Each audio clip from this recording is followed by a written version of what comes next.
It is finally time for playoffs in the WNBA, and what a historic and amazing season it has been in the WCAS. A historic season in terms of viewership, numbers, attendance, and then so many different records being smashed. You can start with Asia Wilson scoring the most points and getting the most rebounds in a season. You can start with what Caitlin Clark has done as a rookie, getting triple doubles, the assist numbers that she's had, and again, just the attendance and viewership. Angel Reese as well with her rebounding ability and her records. It's just been amazing, honestly, to be a part of. And this is the second year of a longer WNBA schedule, which factors into some of those records being broken, but that's okay. Like, all we want is more games. And we finally get to the playoffs that start on Sunday. There's so much history on the line for a lot of different teams, Cass. Tell us what's at stake for several franchises. Yeah, all of the franchises towards the top of the standings have some interesting history that they're going for as we keep on this line of historic seasons. Obviously, the New York Liberty locked in that number one seed. It's only their second time with the number one seed. And of course, it is well versed that New York is the only original franchise still in their original location that has not won a WNBA finals. They've been there 5 times, including last year. Is this finally the year that New York, a legendary franchise and city, one of the biggest markets, lifts the trophy? For number two, Minnesota, they could win a fifth title that would break the tie with the Houston Comets and Seattle. Seattle is in the playoffs as well, so they could have a fifth title.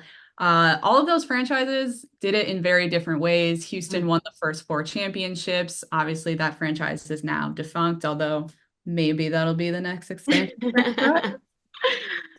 Seattle won it in 3 different decades, and Minnesota won it 4 titles in 7 years with that incredible core. Connecticut also has never won a championship. I think one of the most interesting things about Connecticut is what does that team look like if they don't win a championship this year? Because they've been one of the winningest franchises over the past decade. They're consistently a 2, 3 seed, consistently fighting for the WNBA finals, often getting there. They still have nothing to show for it. They're going to have a huge free agency period. Alyssa Thomas, Dewana Bonner are free agents. I think the only player signed next year is Marina Mabrey, which is very funny. And obviously that's a franchise that doesn't have a practice facility, and we're in the practice facility arms race. So I think a lot of eyes are on Connecticut and what they can do. Las Vegas, we've talked about ad nauseum, going for a three-peat. Only the Houston Comets have done that. Indiana only has 1 championship to their name in 2012. And then there's Phoenix. They have 3 titles. They could tie the teams with the 4 titles for most in WNBA history. Diana Taurasi could win her 4th title. That would tie her with her good friend Sue Bird. Taurasi has been in the league for 20 years. Do we think we are watching her last games with these playoffs? Oh man. I think so. I feel like it's hard to bet against Taurasi, and it's not me at all betting against her.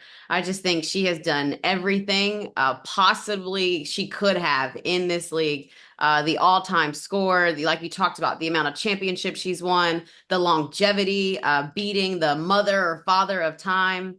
But I do feel like after seeing her in her Olympic stage and winning her 6th gold medal and then going through this season, it almost feels like it has a storybook ending to it. And I think that Phoenix needs her to play at her best that she's played in her career in order to have a chance to do that. Yeah, being at All-Star in Phoenix this year, it felt very much like it was the time. And I think if she's going to do it, it certainly feels like win a championship or not, like one incredible way to go out. She had an incredibly healthy season, which we haven't seen a lot from her. Phoenix was competitive, not at the top of the table, but fun to watch. And then, of course, winning Olympic golds and going out this way and enjoying her family, it feels like it's probably the end. Yeah, I totally agree. But either way, the basketball world will be sad when Diana Taurasi is no longer in the W and playing basketball. I don't know. I haven't watched the W a minute without her being in the league. And so it's been pretty cool to see. Moving on to some of the awards that maybe have had us thinking a little bit longer or tripping us up. You and I are both voters for the WNBA and their awards. This is my first year. I'm a rookie, a baby, and y'all, you can tell because I still haven't submitted my ballot. I'm still trying to figure out who is supposed to win this most improved player award. How do we decide the most improved player? Is it all about the team success and the players' numbers and maybe how the jumps and leaps have happened? But Cass, you and I have had conversations about Bridget Carlton and Dejanay Carrington. There have been so many arguments made on both of their behalfs. Bridget Carlton has done a terrific job with the Minnesota Lynx, has really emerged this year as just a consistent player for them that can knock down the three, that is on one accord with their defense. What do you feel like gives her the edge in terms of most improved? What have you seen from her? I switched my vote really at the last minute, got my ballot in, didn't want to think about it again. Bridget Carlton's three-point shooting has doubled since last season. She's had incremental growth every year she's been with Minnesota. And I think for me, like looking at this award, as you said, like, is it a change in being a starter? Is it a change in scenery, like a different team, a different coach, whatever? She's been in Minnesota, she's been with Cheryl Reeve. And in the end, well, first of all, I thought about the Commissioner's Cup game. She was my Yes. MVP of that game. She's played just like clutch minutes, clutch threes for Minnesota. But in the end, what it really came down to was I felt like she was the most improved on a team that is the most improved and battling for a WNBA championship. Yeah, I can completely agree with you there. The Lynx, number two seed in the playoffs, really emerged and have been one of the most consistent teams throughout the season. And that definitely is a thanks to Bridget Carlton and what she's been doing for me and for Dejanay Carrington with Connecticut. I think the argument is almost made that last year, Dejanay Carrington was so underused and undervalued, I felt like. And so this year, she's finally being used in the way that she should, and she's showing us exactly why. Defense has always been the name of her game. She has always been a top perimeter defender, but the way that she's scoring more confidently, I feel like in transition, also in the half court, she looks like a new and improved version of herself and a very mature version as well. I think that's something that you look at when you see most improved, and we're, picking who it is and what characteristics. For me, it's always the maturity level that you see a player take from one year to the next. And so I think that she, has done that. Like I said, I haven't decided yet. I will take these things into consideration, but obviously two players who have done a terrific job this season. And it's so fun being a voter and having to decide these things. Like it's honestly a really cool, good feeling to look at stats, to look at team, to put it all together and see who gets the vote. Another one that we have chatted about is Defensive Player of the Year.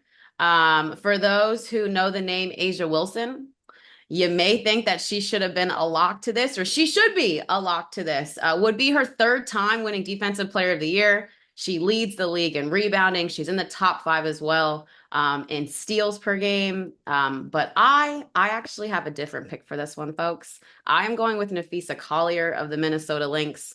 The Lynx, we talked about, are a top defensive team in the league, and it is because of Fee. She's top five in the league in rebounds and steals. I do not think that we have seen the defensive dominance of A'ja Wilson that we have seen in the other years in which she won Defensive Player of the Year. I felt like there's been more of a focus on scoring, and the defense, honestly, for the Aces as a whole has been very inconsistent. Whereas on the other side of it, the Lynx have been the most consistent. And I really think that's because of Fee and where she is at the anchor cast. Yeah, Defensive Player of the Year and all defensive teams are so hard because stats can be more deceptive on that side than on the offensive side. I also went with Fee. I felt like it should go to a really, really solid defender on a really, really good defensive team. And that was her for me, because I think if you look at blocks and steals a lot, it's what your teammates are doing that you either have to like clean up in terms of blocks or like steals that you're benefiting from. Fee has just been a lockdown defender, and the Lynx defense is very scary. Like every team they run into in the playoffs is going to be a time. Yeah. What wins championships? Defense. It's defense. And O boards. And O boards. And O boards. I love that recipe. We talked about Rookie of the Year race all year long, right? We talked about it really up until Angel Reese was out with a wrist injury for the season. And again, what a tremendous season that she put together. for the Chicago Sky. But Caitlin Clark, right, has emerged as the clear pick for this one. And my question isn't necessarily why she's the clear pick, class. My question is for you is, has she lived up to the expectations that we had for her in her first year in the W? My expectations were, I don't want to say low, but Mm, average. mm, Whenever you make a jump at any level, whether you're a basketball player or a writer, analyst, a data person, like there is always a learning curve, especially when you're talking about something like basketball where you have brand new teammates that you're meeting for the first time. 3 weeks later, you're playing basketball. So I'd say my expectations were average, and she has blown them out of the water. Two triple doubles, what she's able to do with the ball, her assists. I think, we had talked about this before, but she always has the crowd on a string. And to mm. see that come into the WNBA at that level so quickly, like with her teammates too, right? Like with fans packing that arena, she has been absolutely incredible. She's also a point guard, which we talked about before, and that is not easy to come into that situation, put up the stats that she has, lead an offense the way she has. She's been everything from start to finish. And I was actually talking to my dad the other night, who is not a big basketball person, but he talks to me about Caitlin Clark constantly. And you know what's crazy? She's a rookie and she's going to get better. Mm, mm. I couldn't agree more with your dad. I think that's the most exciting part of all of this, right? Is that it is just her first season. What I love about this season and what Caitlin Clark showed was the growth. The condensed W season, it's not as long as a college basketball season. You don't get as much room for error and time to fix things and film and breaks at home. And she took it like a champ. I think that she has really weathered a number of storms on the court, and has improved in terms of taking care of the basketball for her team. And the way that the Fever are playing, I truly believe is a credit to who she is on the court. Like they are starting to embody that personality, that competitiveness spirit, that we're going to outscore you no matter what happens today. We're going to put up more points on the board. And they've been so fun to watch. So yes, I think she has exceeded our expectations. I think I expected triple doubles. That was my expectation. My expectation was like, come in here and do what you do, because she is a terrific all-around player, and she can be that in this league. And obviously she is.